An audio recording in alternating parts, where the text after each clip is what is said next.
বৃহস্পতিবার সকাল থেকেই সাজো সাজো রব ছিল শিলিগুড়ি সংলগ্ন ডাবগ্রাম ২ নম্বর গ্রাম পঞ্চায়েতের একটিয়াশাল মহিপাল বিএসপি স্কুলে থাকা অঙ্গনওয়াড়ি কেন্দ্রে। নতুন জামা পরে মায়ের কোলে চেপে সেখানে আসে ১২ জন শিশু। এরপরই শাঁখ বাজিয়ে উলুধ্বনি দিয়ে পায়েস খাওয়ানো হয় শিশুদের।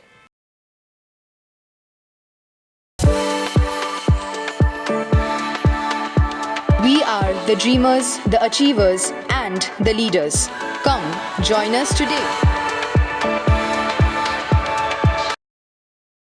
অঙ্গনওয়াড়ি কেন্দ্রে বসেই প্রথমবার ভাত খেলো ১২ জন শিশু।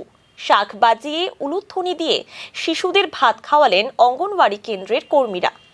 সঙ্গে ছিল আরও নানান রকমের পদ। এছাড়াও এদিন সেখানে হবু ১২ জন মায়ের জন্য সাধের ব্যবস্থাও করা হয়। নানান রকম পুষ্টিকর খাবার প্লেটে সাজিয়ে খেতে দেওয়া হয় গর্ভবতী মায়েদের। এছাড়াও প্রায় ১৫০ জন মা ও শিশুদের জন্য দুপুরের খাবারের ব্যবস্থা করা হয়েছিল। পাশাপাশি শিশুদের হাতে তুলে দেওয়া হয় উপহার। অনুষ্ঠানটা হচ্ছে একদিকে তো সবারই ভালো হচ্ছে, সবাই বাচ্চা কাচ্চা নিয়ে সব একসাথে মিলে অনুষ্ঠানটা হচ্ছে, দেখতে খুব ভালো লাগতেছে। সুবিধা কি, সব মনে করো অনেক মানুষে আর্থিক সঞ্চয়ের জন্য অন্নপ্রাশন দিতে পারে না, এইটা হিসাবে অনেক বাচ্চার সুবিধা হয়ে গেল, অন্নপ্রাশনটা হয়ে যাচ্ছে, খরচও অনেক বাইচে যাচ্ছে অনেকজনই। আসে ভালো লাগতেছে। अच्छे लग रहा है, अच्छे लग रहा है। হ্যাঁ ভালো লাগছে এখানে এসে খুব।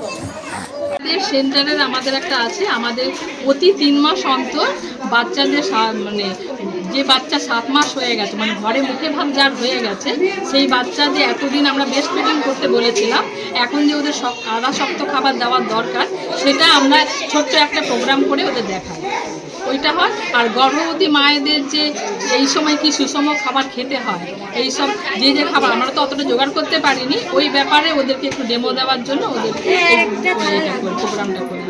মায়া কলোনি অঙ্গনওয়াড়ি কেন্দ্রের অঙ্গনওয়াড়ি কর্মী গায়ত্রী চক্রবর্তীর উদ্যোগে আজকের এই ৭ ভক্ষণ অন্নপ্রাশনের আয়োজন।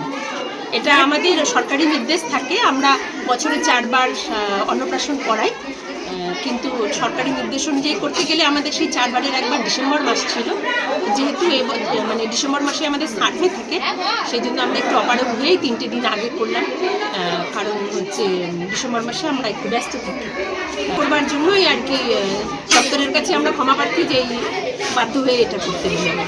আমাদের অন্নপ্রাশন হচ্ছে ৭ ভক্ষণ আছে, গর্ভবতী মায়েদের ৭ ভক্ষণ আর অন্নপ্রাশন, আর প্রায় ১৫০ মা ও শিশুর এখানে প্রায় খাবারের আয়োজন করা হয়েছে, আর শিশুদের উপহারের ব্যবস্থা রাখা হয়। অন্নপ্রাশন হলো ১২ জন, অন্নপ্রাশন ১২ জন হলো, আর ৭ ভক্ষণ হলো ১০ জন, ৭ ভক্ষণ ১২ জন।